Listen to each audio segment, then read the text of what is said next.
betrayed and killed by his own brother. 5,000 years later, he awakens trapped inside the fragile body of a baby, but that innocent shell hides the power of the most feared mage in history.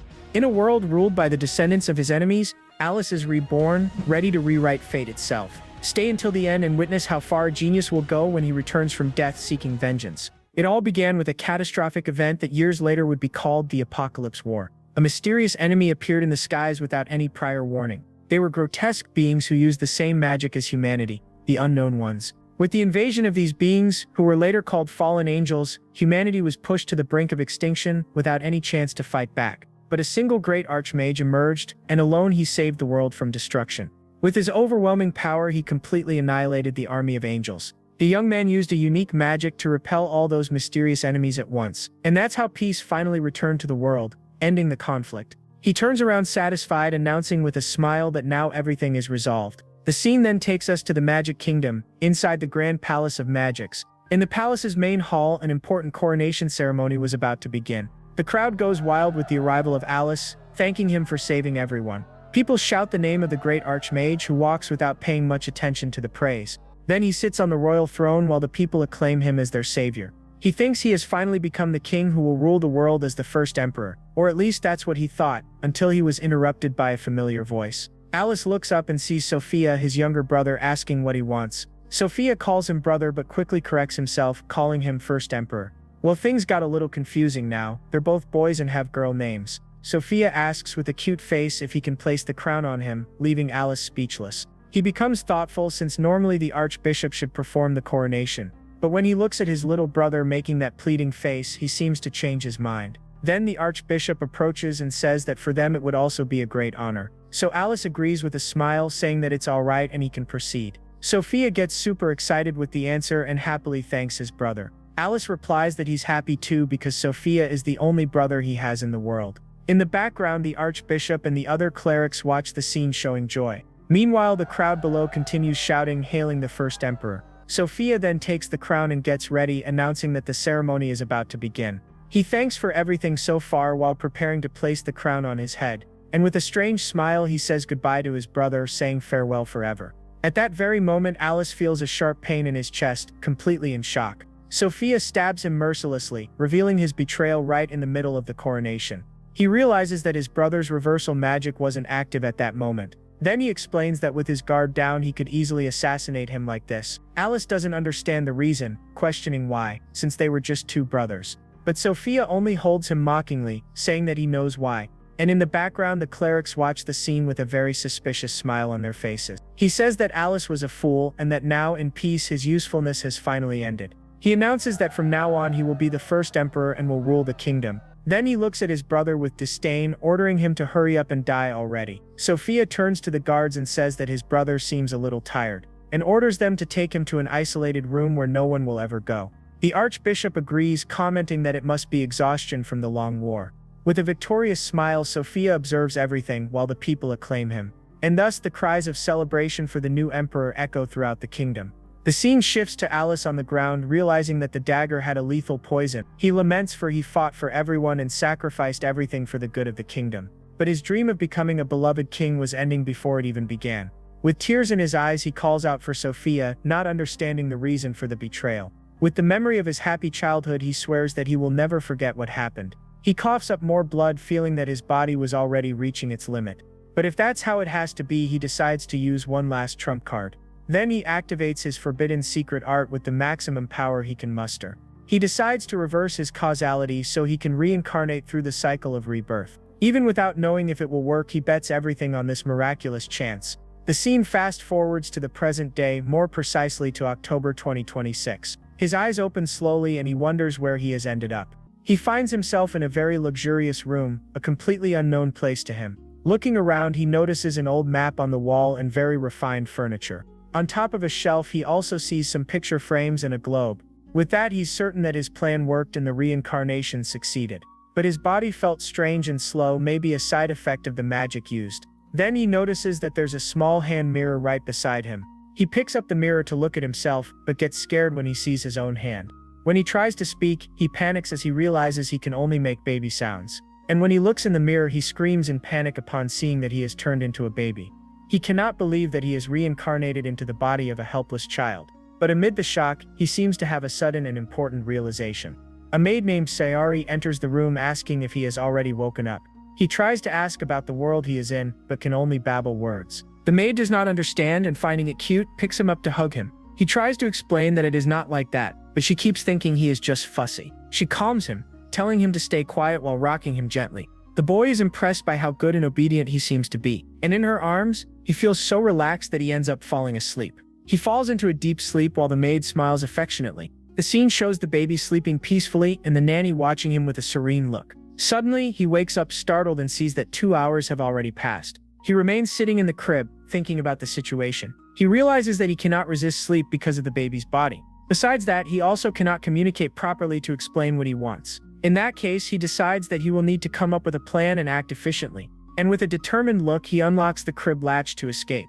Even with his limitations, he knocks down the crib's side and falls hard to the ground. Sayori hears the noise and enters the room, shocked by what she sees. She finds the baby on the floor, surrounded by books he knocked off the shelf. The nanny runs to him, asking in panic how he managed to get out of the crib. Worried, she picks him up and asks if he got hurt from the fall. She places him in the baby chair, relieved that he is fine but still frightened. Then, she asks him to wait a little as she will prepare his food. With a satisfied look, the boy celebrates that his mission was accomplished. He managed to get children's books to gain basic knowledge about the current world. Then he discovers that he is reincarnated 5,000 years into the future. In October 2026, he becomes thoughtful, drinking his bottle and absorbing the new information. He realizes that scientific and technological progress was remarkable in this new world. Now the wisdom acquired through learning shines brighter than victory in the arena. But he knows he will need more documents to understand everything better. And for that, he decides he will have to charm the nanny so she will take him to the library.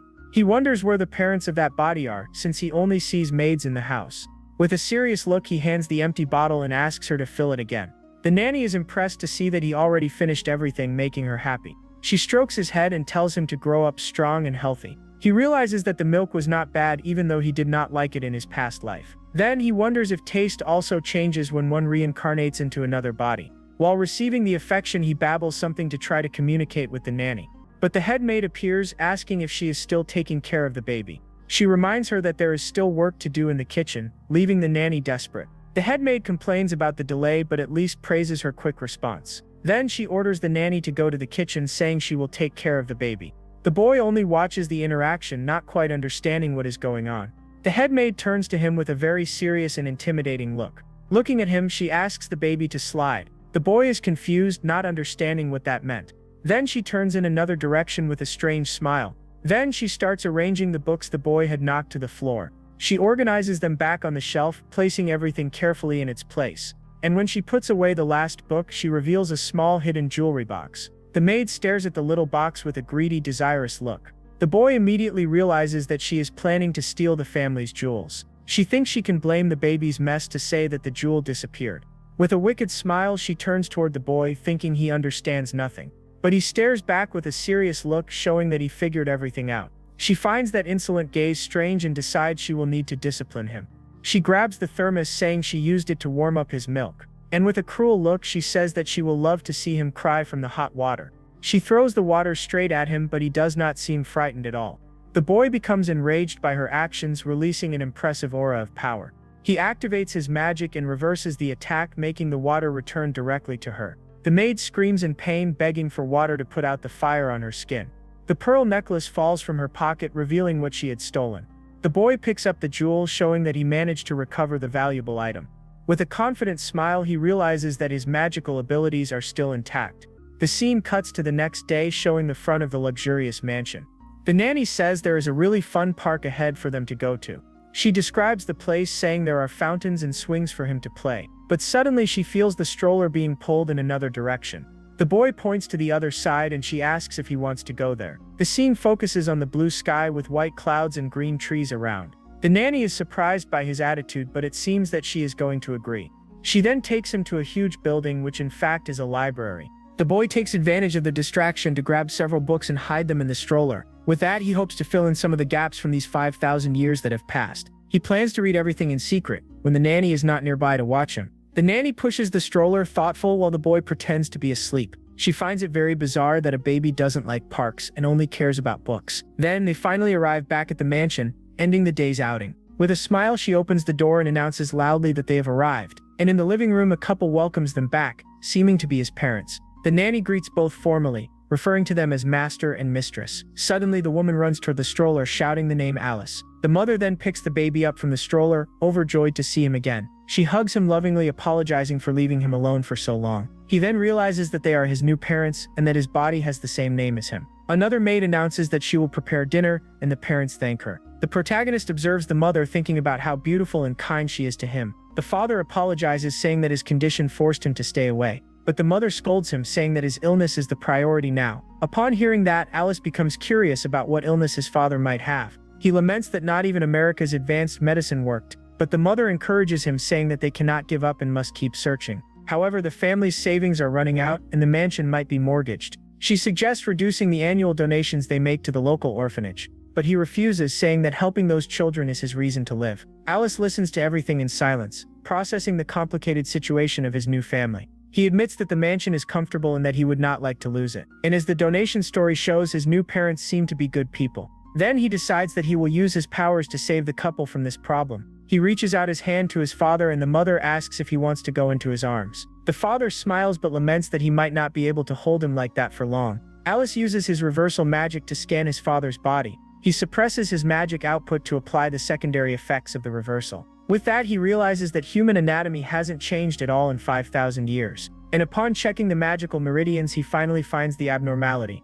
The father holds him in his arms and Alice babbles while reaching toward his chest. He touches a specific point, as if searching for something. With a precise touch, he activates the acupuncture point and the father feels a jolt. The man bends over in pain and the mother asks worriedly what is happening. He is confused, not understanding what he just felt in his body. Suddenly, he notices that his body is feeling strangely better. With a sparkle in his eyes, he realizes that his condition is truly improving. He smiles from ear to ear, confirming that he feels much better. The couple celebrates, believing that a miracle has just happened there. Alice smiles with satisfaction, for he knows that his new father's life is saved. But suddenly he starts feeling an uncontrollable drowsiness taking over. He yawns, realizing that he is getting very sleepy after using magic. In his father's arms, he ends up falling asleep again, unable to fight it. Sometime later, he wakes up in his crib feeling a little better. He looks at his mother, who is also peacefully napping in an armchair nearby. He understands that his baby body cannot handle the strain of using magic. Therefore, he decides that he will avoid using magic until his body becomes stronger. But to read the books he took, he uses his magic to levitate them to the crib. Carefully, he brings the books in the bottle closer without making any noise. He convinces himself that this reckless use of magic was just a one-time thing.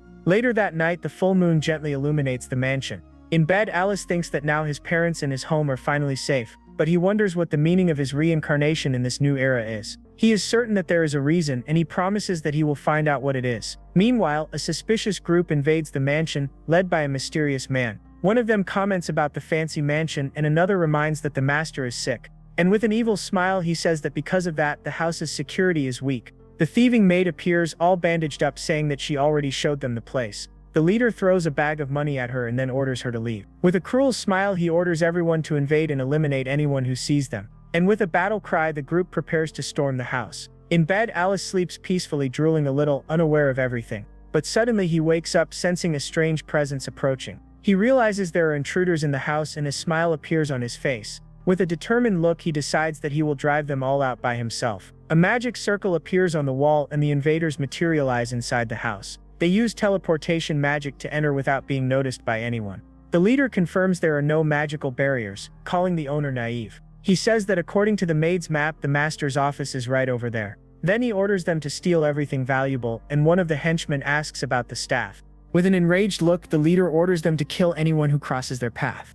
Meanwhile, Alice's parents sleep peacefully in their room, unaware of everything. The group advances through the corridors until the leader suddenly stops. He and his men arrive before a large door, which appears to be the office. The leader orders his henchmen to search for a magic stone, and they obey. They turn everything upside down, checking the shelves, behind paintings, and under furniture. But the leader finds it strange that he can't locate the magic stone anywhere. Suddenly, one of his men calls him, pointing to something in the corridor. On the floor, a high-purity magic stone glows brightly in the dark. They celebrate for finding it, but the leader finds it odd that it's in the hallway. One of the henchmen peeks through another door and finds more magic stones. He is shocked to see that they are gems worth 100 times more. The leader enters the room and finds the protagonist sleeping peacefully in the crib. They decide to grab the jewel first, not caring about the baby there. But suddenly he opens his eyes, staring coldly at the leader. The baby starts crying and one of the henchmen says he'll silence him. But the leader yells to kill him, advancing with a dagger in hand. He attacks mercilessly, but Alice activates his reversal magic and defends himself. The invader's dagger is repelled, flying straight back toward him. The leader is startled when struck by a teddy bear, not understanding anything. All the toys in the room begin to fly, hitting the invaders with full force. With the impact, they are thrown back, crashing against the wall. The leader feels a crushing pressure as if his face is being squeezed. Suddenly he hears the baby's voice, calling them insignificant thieves. Behind a bedsheet, the protagonist pretends to be the court mage and says he inverted their gravity. He warns that his magic is far beyond that and that he can kill them. The leader grumbles, saying he didn't expect to find a bodyguard there. Alice demands that they answer who sent them or else they will all die. The leader lies, saying there's no mastermind and that they acted on their own. Alice then says he will spare them, ordering them to drop everything and disappear. The leader agrees to obey, asking him to release the gravity spell. But as soon as Alice releases him, he stands up and tries to attack again. He accuses the protagonist of lying and prepares a powerful magic attack. The invader fires the spell, but it dissipates in the air, forming a thick smoke. With that, the mage puppet that Alice was using is revealed. He was also using a cell phone to produce a voice to speak. He then tells them that they will end up paying with their lives, leaving the boss desperate. The boy stands up in the crib, ready to go after the thieves. With his original form in mind, he prepares to unleash his full power. He fires a massive energy beam that pierces through the wall and vanishes. The next morning, police cars arrive at the mansion to investigate the case. The father explains that when he woke up, he found the invaders tied up at the entrance. The officer is confused as the homeowner doesn't know who did it. A policewoman reports that the maid confessed but said she was threatened. And the strangest part is that the criminals claim they were defeated by a baby. The maid and the master look at each other, not understanding that crazy story. Meanwhile, Alice crawls through the living room, acting like a normal baby. The mother praises him, impressed by her son's strength and cuteness. The father smiles in relief, saying that now there's nothing to worry about anymore. The mother comments that despite the danger, Alice seems to be in a good mood. Suddenly, Alice stands up and remains on his feet alone for the first time. The parents are shocked and encourage him to continue, amazed by the feat. They can't believe he's already walking, even though he was just born. With a smile, he stretches his arms toward his parents, acting adorably. The father picks him up, saying that he's incredible for already being able to walk.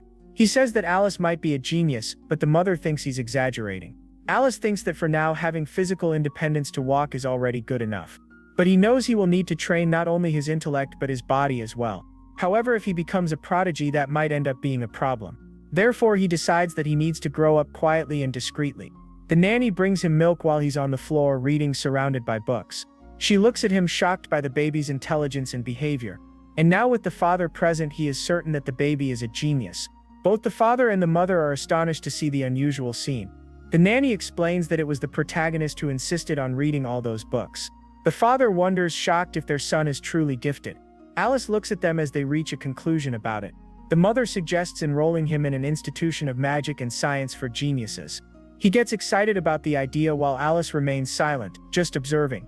And without caring about the commotion, he goes back to reading, focused on his studies. Reading the books, the protagonist discovers that 5,000 years ago, Earth had an ancient civilization. That heroic nation brought peace to the world, and its ruler was Emperor Sophia. Sophia was the great archmage who led the apocalyptic war against the angels. And even 5,000 years later, the lineage of that kingdom still remains alive and strong. Today's world peace comes from the reign of the first Emperor Sophia. The current world empress is the 100th Sophia, who rules the entire world. Alice understands that they completely erased his existence from history. He reflects that history is often distorted by the victors. With an enraged look, he thinks about how his brother Sophia deceived him. And with a wicked smile, he decides that he will get revenge for everything. He swears that he will expose the false history and bring the truth to light. And for that, he will use his unique magic of phenomenon reversal. Suddenly, the nanny sees him floating, thinking it's a poltergeist phenomenon. He realizes he reversed gravity again by accident, because of his anger. The maid becomes terrified, not knowing what to do with that bizarre scene. Because of that, she runs off, calling for her master. Later, in the dead of night, the protagonist continues planning his revenge. The next day, he practices his first steps, with his parents encouraging him. Suddenly, he speaks his first words, and the mother asks what he said. With a smile, he looks at her and calls her mommy, leaving her in shock. The parents can't believe he can already call them by name. The father stammers, saying that he must be a prodigy for already being able to speak. Then, the maid announces that the preparations for something are already ready. The mother gets startled, as she hadn't realized it was already time, so she calls her little one to take a bath with her. Alice becomes confused by that, since he isn't really a baby. She repeats excitedly that it's bath time, leaving the boy desperate. He tries to refuse, saying that he can clean himself with his purification magic. But the mother insists, saying that the bath is mandatory since he sweated while playing. Alice has no way out, realizing that the bath with his mother is inevitable. In panic, he starts calling for his father, pointing at him non-stop. The father smiles and says it's fine if he wants to bathe with him instead. In bed, Alice thinks in relief that he managed to escape that situation. With his goal set, he swears that he will confront Sophia's descendants. He will show everyone the truth of the history that was hidden. And with that promise, he decides to wait for his body to grow before acting.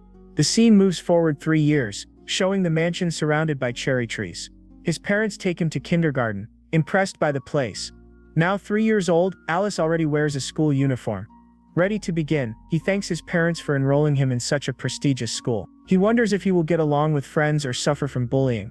Or perhaps, with a sly smile, he might become the class troublemaker. Nearby, the parents of other children chat about their kids' grades. A woman boasts that her husband is the director of the Magic Institute. Another mother comments that they've already met at Magic Association meetings. The protagonist notices that the school is full of children of elite candidates. The welcome ceremony begins, with the principal on the main stage. She welcomes the new students, saying they are children of distinction. Alice thinks this is his first experience in society, and decides to act. The scene shifts to the classroom, where the children run and play cheerfully. Teacher Sally introduces herself to the class, all excited for the first day of school. The children surround her, super enthusiastic. But the protagonist stands still, watching from afar. He doesn't mingle with the others, preferring to stay quietly in his corner. And even during playtime, he doesn't interact and remains isolated. The teacher approaches him, asking if something is wrong. She has never seen a child so antisocial and tries to cheer him up with toys. The teacher becomes very worried about him, while he just keeps reading his book. Suddenly, a group of children from another class approaches them. The other kids find their presence strange, asking who that boy is. A boy introduces himself as Zaizan, declaring himself the most important person there. He brags about being the #1 aristocrat, and the others flatter him. Alice looks at the scene with disdain, finding it all very pathetic. Later, Alice walks through the school hallway with the other children behind him. He hears a commotion coming from the courtyard and stops to see what's happening. A group of elite boys is picking on a shyer boy. The boy apologizes nervously, not knowing what to do in that situation. The protagonist observes from afar, finding it strange to see a student from the star class apologizing. The bullies say that only first-class nobles are allowed to enter there. The boy is left speechless, unable to defend himself from the accusations. They force him to clean everything, since he isn't paying his share. They throw dirty water on the boy, laughing and mocking his situation. Alice arrives and says that they're taking the joke way too far. Zaizan turns around, irritated, and asks what his problem is for interfering. Alice tells the boy that he didn't do anything wrong and that it's enough. The bullies recognize Alice, and one of them says he looks poor too. Zaizan decides he'll deal with him as well, so he won't be bothered anymore. But suddenly they get scared, thinking that Teacher Sally is coming. Zaizan decides to punish him anyway, throwing a bucket of dirty water at him. Alice activates his magic and reverses the attack, making the water go back to the group. Zaizan doesn't understand anything, watching the water fly toward him. The water hits him directly, leaving him completely soaked. They scream, complaining about the mess, and wonder what happened to Zaizan. Alice approaches the boy and holds his hand, smiling. He calls him to leave and the boy follows him, still confused by everything. And the two run off, leaving the filthy and humiliated bullies behind. Alice asks if he's okay, and the boy thanks him for the help. He introduces himself, and Alice says it's a pleasure to meet him. Alice says that social status and donations don't matter, leaving the boy confused. He advises him to resist when something bothers him, and not to wait for help. He asks if the boy understood, then walks away, leaving him thoughtful. The boy finds the advice hard to understand but keeps reflecting on it. The next day, Teacher Sally invites everyone to play, but the protagonist, as always, stays in his corner, not joining the fun. At drawing time, he sits beside his friend but doesn't seem interested. The friend points to his drawing and asks what that is. The teacher comes closer and is shocked by what she sees on the paper. She recognizes that they're high school level magic theories, and to cover it up, she changes the subject and calls everyone to play with blocks. But Alice, using the blocks, builds a perfect statue, leaving the teacher in panic. The teacher runs off to inform the principal, while Alice grows bored. Hidden, the bullies plan to get revenge on Alice for the humiliation. Zaizan says he'll show who's boss using a magical device. In the hallway, the protagonist and his friend walk together, chatting calmly. Zaizan spies from afar, getting ready to put his plan into action. The protagonist senses his presence but pretends not to notice. The boy reveals that he set a magical trap to blow Alice up. He brags about stealing the item from his father's company, and with a vengeful look, he says he'll blow Alice up completely. Alice finds the trap so obvious that it's tiring to even pretend he didn't notice. The friends encourage him and Zaizan activates the trap, shouting for him to suffer.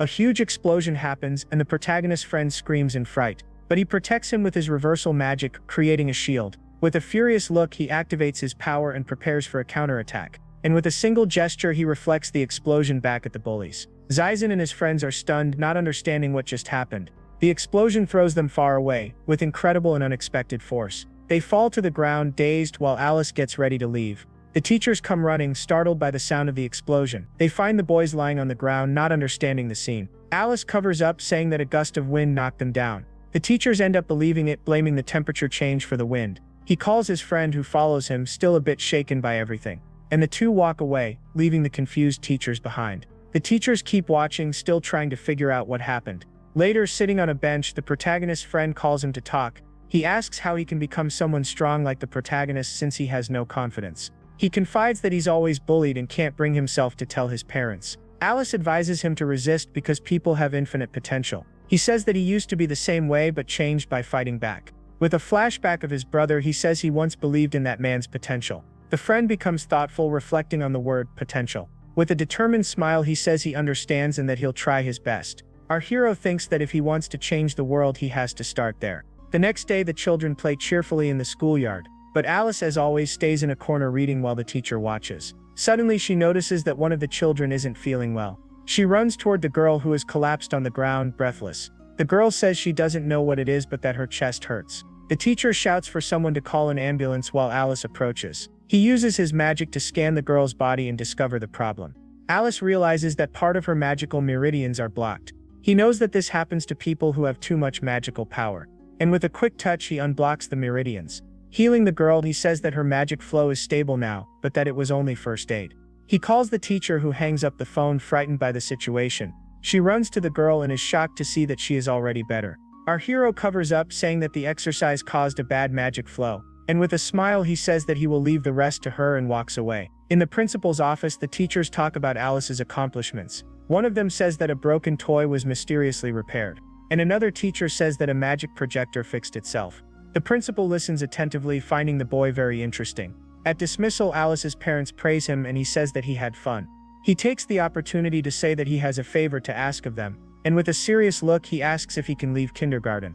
The parents panic, shouting in surprise at the unexpected request. Later at home, they talk about Alice's request. The father asks if he's sure since the school is prestigious. They ask if he was bullied or if he didn't like the teachers. Our hero denies it and says that there's simply nothing left for him to learn there.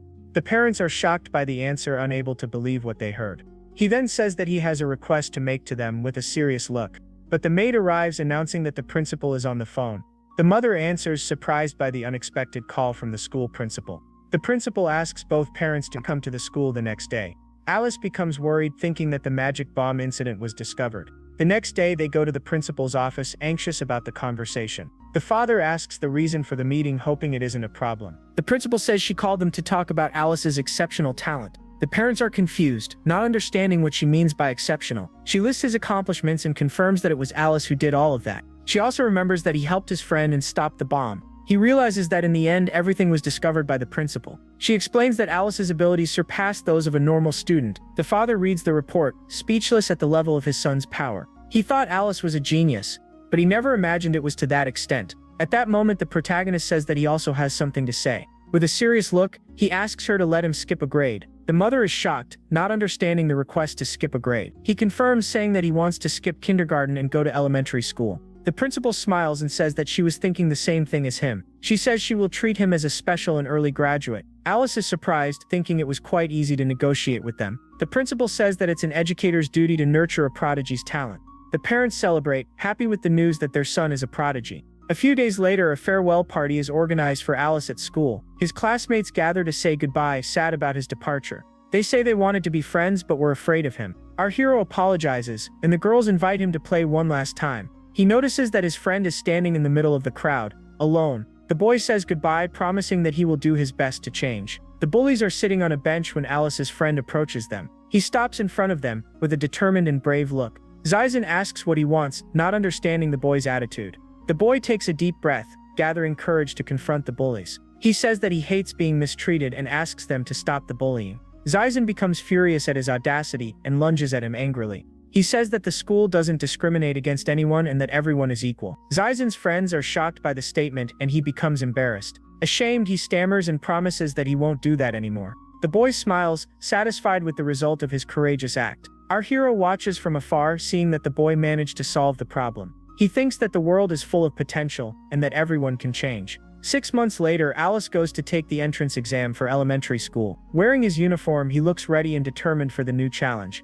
He says goodbye to his parents, saying that he's going in to take the test. They encourage him, telling him to relax and do his best. He thinks that from now on he will just keep doing what he always has. With a shout of excitement, the parents walk into the school with him. The school is a renowned magic academy that trains future mages. All the mages it produced became elites around the world. Alice knows that to begin his plan, he needs to enroll there. From afar, a man watches Alice and his family with disdain in his eyes. He recognizes our hero and calls him a fallen aristocrat trying to enter the elite. He tells his son that the stain on their family's name is a monstrosity. Alice hears everything but remains unfazed, keeping a firm and confident posture. The scene shows a packed auditorium with all the candidates ready for the exam. Our hero sits beside other children, ready to begin the test. The principal announces the start of the exam, hoping that they all become mages. And with a fiery speech, he says that the future of the world is in their hands. The students shout in response, excited and full of determination. But he concludes by saying that everything is under the guidance of the World Emperor.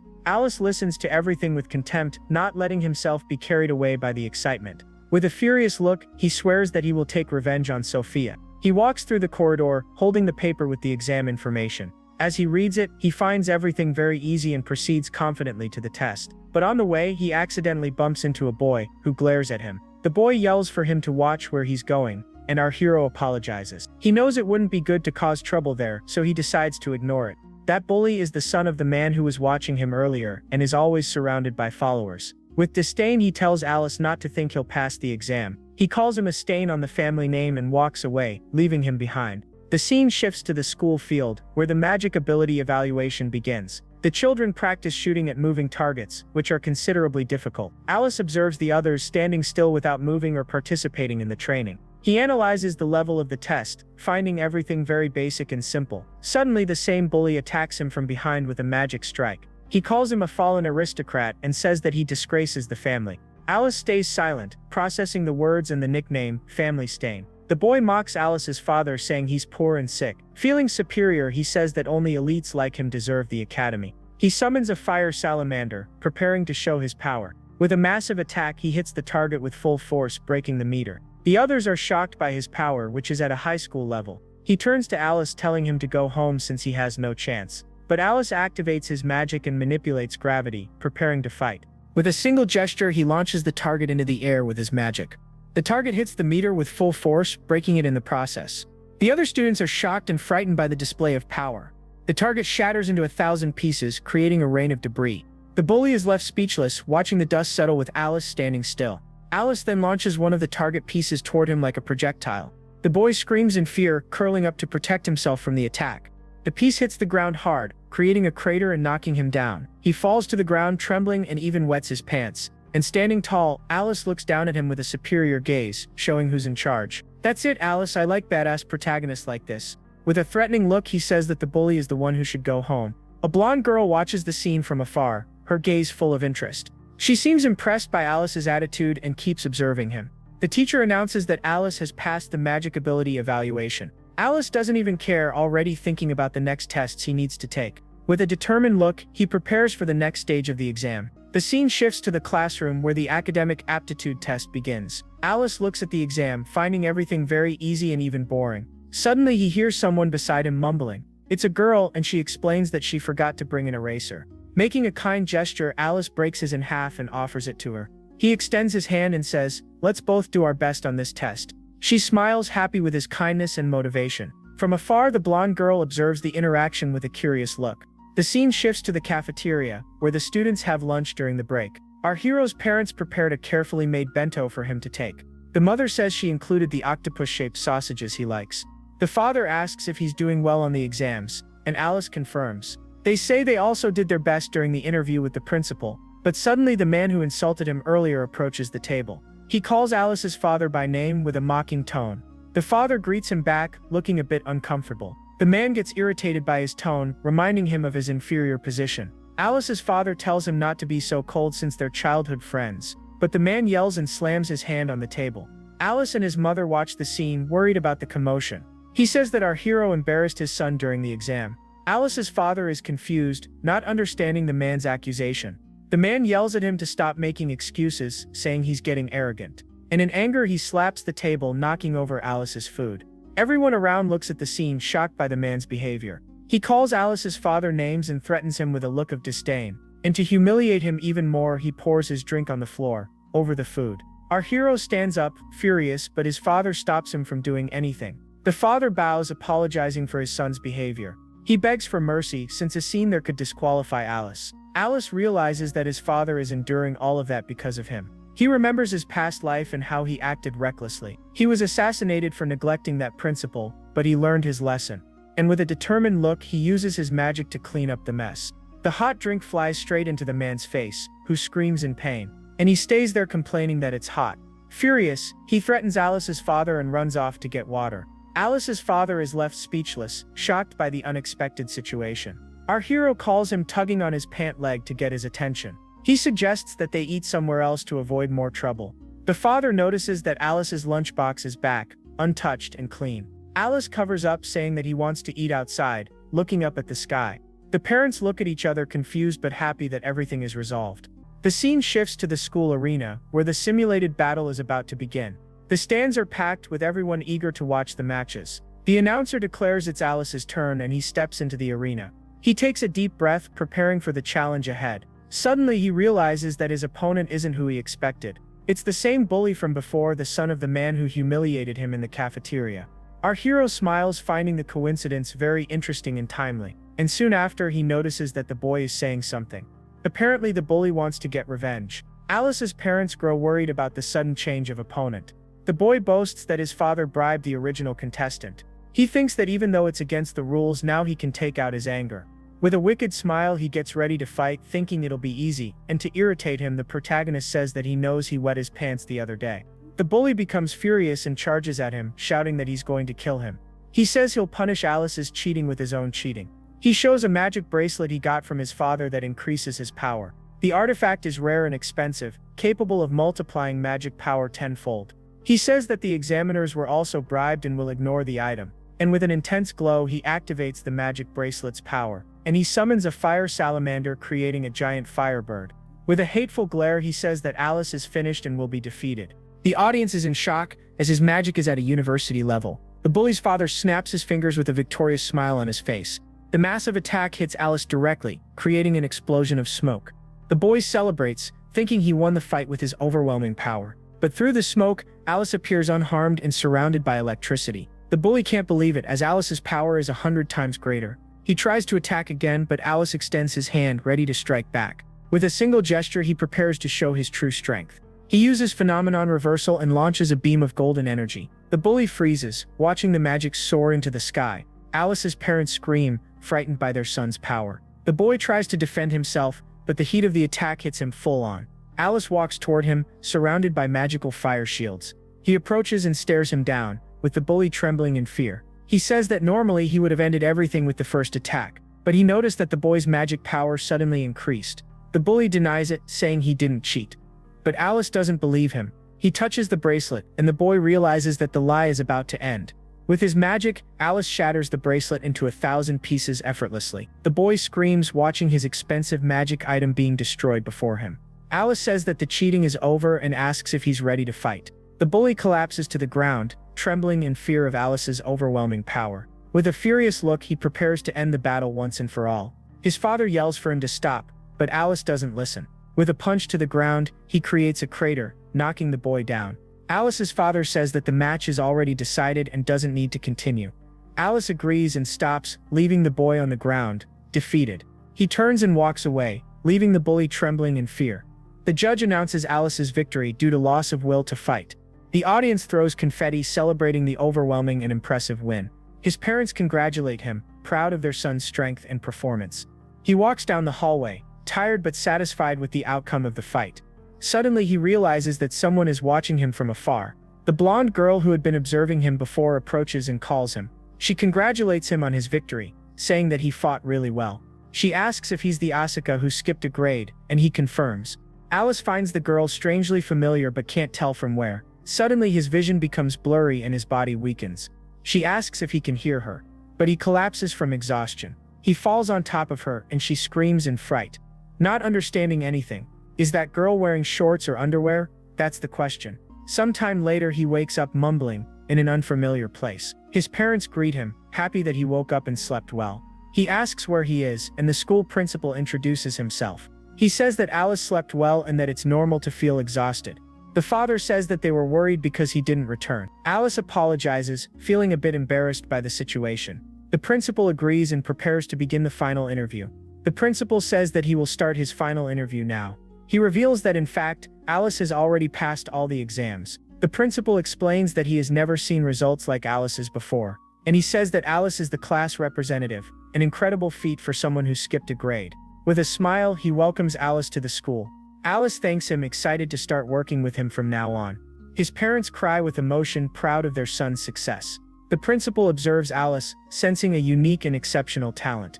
He becomes curious to see what kind of school life Alice will have. The scene cuts to the school's opening ceremony, in a large auditorium. Alice walks down the aisle with all the other students making way. His parents wave from the audience, proud, and he smiles back. He stops, sensing a familiar presence approaching him. The blonde girl stands in front of him, arms crossed and with an irritated look. She asks if he has nothing to say to her after everything that happened. But Alice asks who she is, not recognizing her from anywhere. She yells angry that he forgot who helped him during the exam. Alice remains confused, not understanding what she's talking about. Furious, she calls him clueless for not remembering her. She says that he really confuses her with that attitude of his. With a smile, she says that he's perfect to be her partner. She lists everything he did, proving that she had been watching the whole time. She says that he possesses everything an aristocrat needs to have. And with a sparkle in her eyes, she says that he's perfect to be her knight. Alice calls her a stalker and she denies it, furious at the accusation. The ceremony continues and the principal gets ready to call the next speaker. He gives a speech saying that students must guide the world toward peace. The children listen attentively, excited by the responsibility. The principal then calls the student representative for his speech. Alice stands up, ready to walk onto the stage and speak to everyone. The students whisper, surprised that he's the speaker despite skipping a grade. The blonde girl counts to 7 with a disapproving look. Alice steps onto the stage, clears his throat and prepares to begin his speech. He makes the pledge, promising to dedicate himself to his studies to bring peace. The other students repeat the words, hands on their chests, in a sign of respect. But Alice surprises everyone by challenging those who think they're the strongest.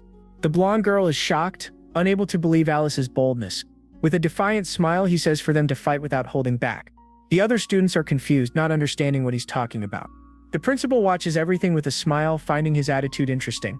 He thinks that he can't waste time and that this is the fastest way. After school, Alice and the blonde girl leave together through the gate. She asks if he's sure about what he did, and he confirms. He says that he wants to take shortcuts, and that challenges are the best path. She looks confused, but he warns her about a surprise attack. He creates a magic shield and protects her from a fireball. The girl screams, angry at the sudden and cowardly attack. They get ready to fight, with Alice in front, protecting his friend. A group of boys appears, led by one with a blonde streak in his hair. He praises Alice's defense with a mocking smile on his face. He says he came to bring him down, just like Alice wished in his speech. He says that the seniors will teach him the school's customs. Alice smiles, thinking it's great that his declaration spread so far. The two groups face each other, ready for the confrontation to begin. The leader mocks Alice's height, calling him shorty. Alice replies with a smile, thanking him for the help. Suddenly it's announced over the speakers that it's already dinner time. The other group is confused, telling him to come back and fight like a man, but Alice says that he has the rule of dining with his family and needs to go.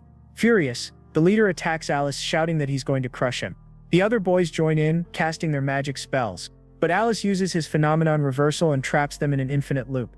Their magic is swallowed and reflected, creating an explosion of energy. The The leader is shocked to see his magic being absorbed by Alice. Alice absorbs the attacks and fires them back with full force. The explosion sends them flying, leaving them sprawled on the ground. They are terrified, not understanding how their magic was reflected. Alice tells them to get up and challenges them to fight for real. The battle creates a crater in the ground, and everyone watches in awe. The blonde girl doesn't understand how Alice activates his magic without chanting anything.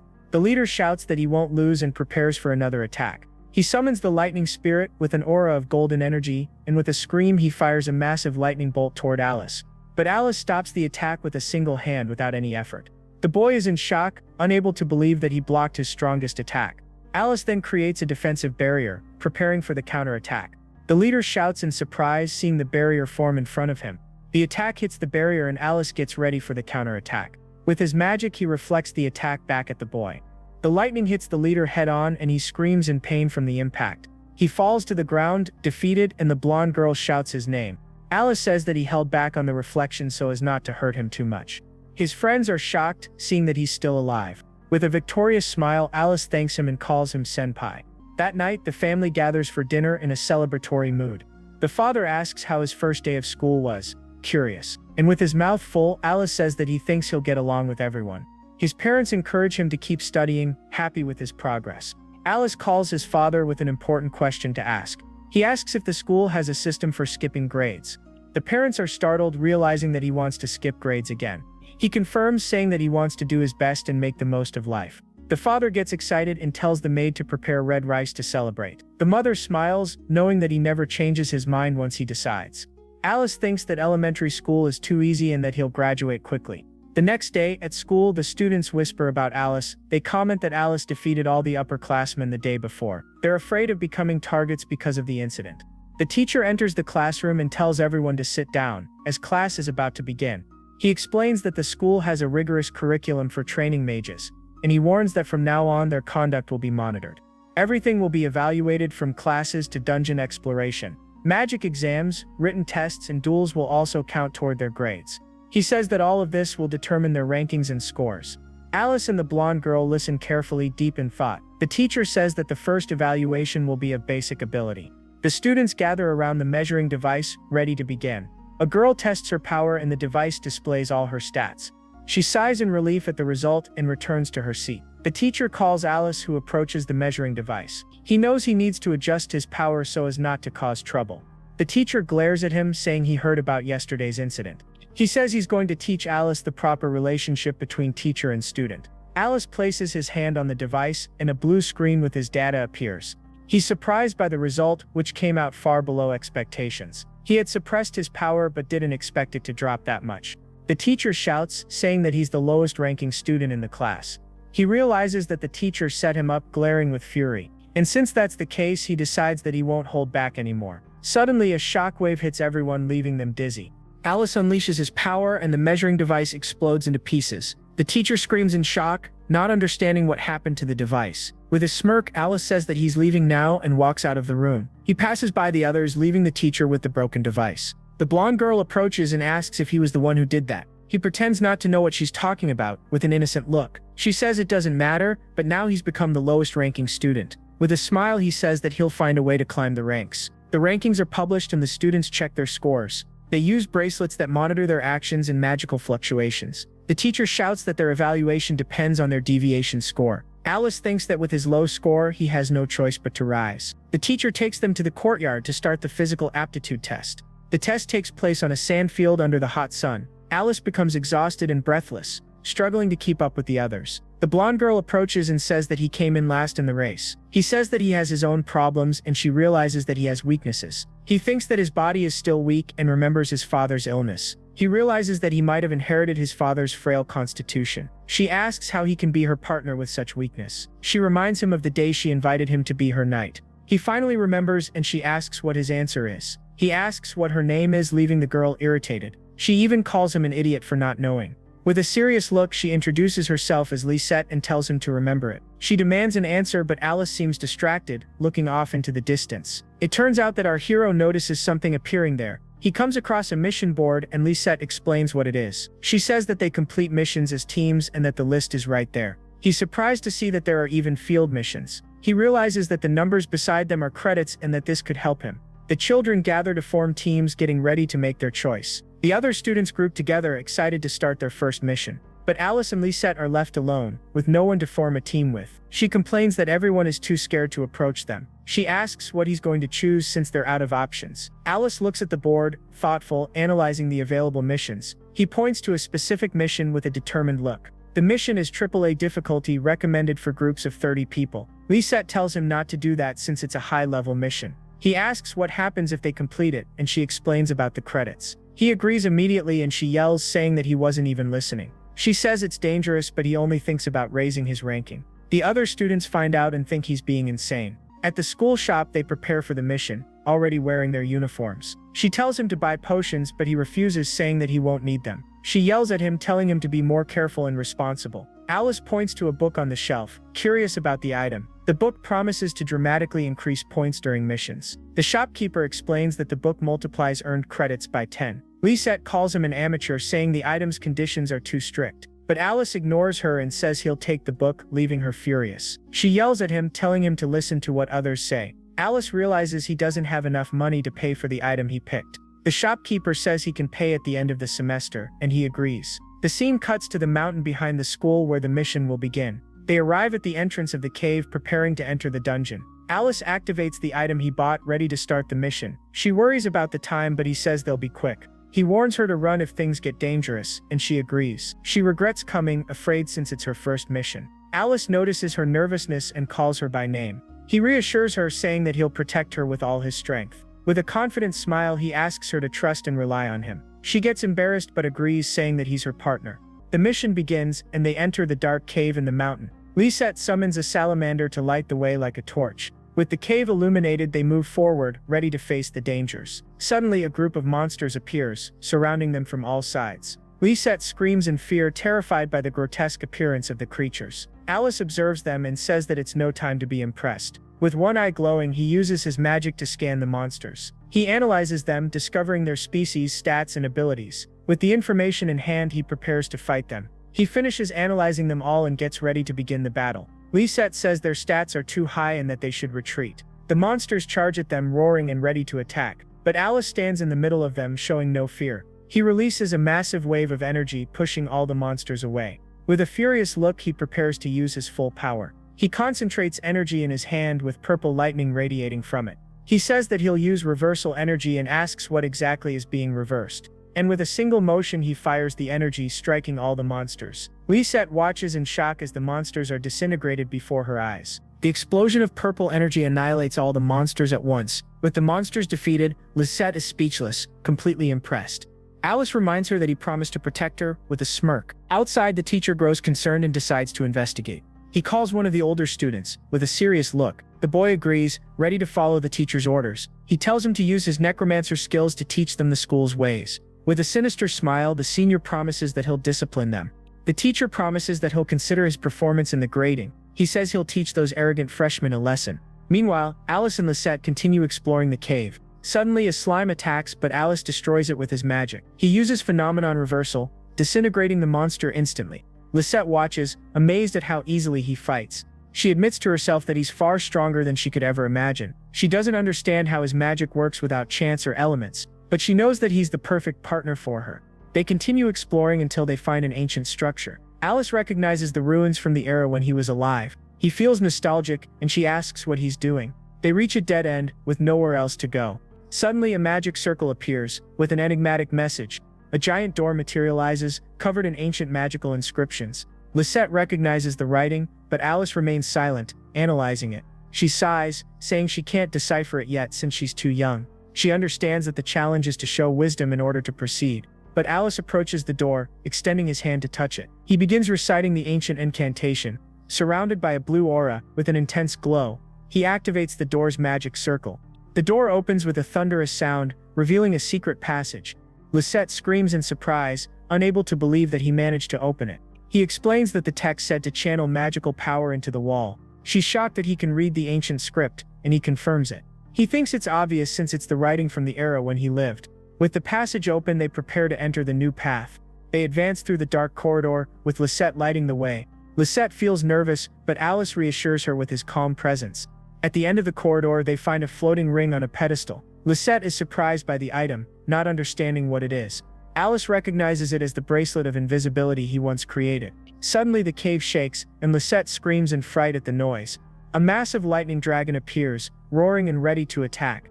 Lisette uses her magic to scan the monster, discovering its stats. She realizes that it's the mission's boss, and that it seems very dangerous. She says that it's fine because she has her partner to help her. With a determined look, she tells Alice to finish off the monster. But he doesn't respond, leaving the girl confused and worried. She turns around and sees him almost asleep, exhausted from overusing his magic. He says that he used too much magic and can't fight anymore. He then asks Lisette to defeat the dragon alone. She's in shock, not knowing what to do, alone against the monster, and with a panicked scream she prepares to face the challenge.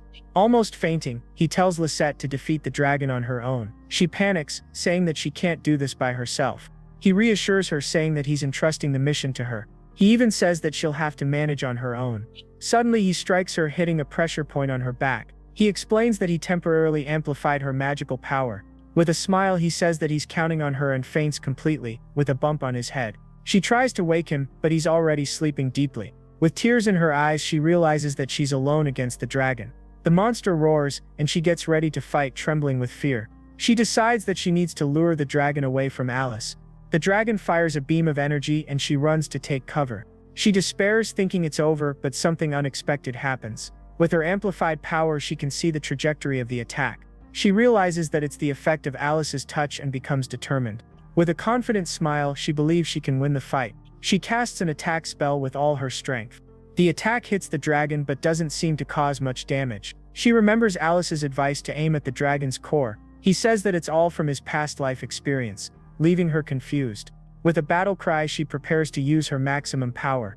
She says that she'll show the power passed down through her family. She summons the spirit of the rose, trapping the dragon with thorns. With the monster immobilized, she locates its core, ready to strike. She uses a wall of thorns to protect herself from the dragon's tail. With a battle cry she releases her power, channeling it all into her sword. She launches the attack, striking the dragon's core directly. The attack lands perfectly, but it's not enough to defeat it. She jumps back, preparing for another strike. She charges forward with everything she has, ready to deliver the final blow. But the attack is shallow and the dragon counterattacks with a lightning bolt. She screams in pain as she's hit and falls to the ground. The dragon roars victoriously while Alice is still dazed. Fallen, Lisette laments, believing she's going to die there in that place. If you made it this far and want a continuation, comment badass baby. That way I'll know you watched until the end and want part 2. And with that we'll wrap it up here. See you next time.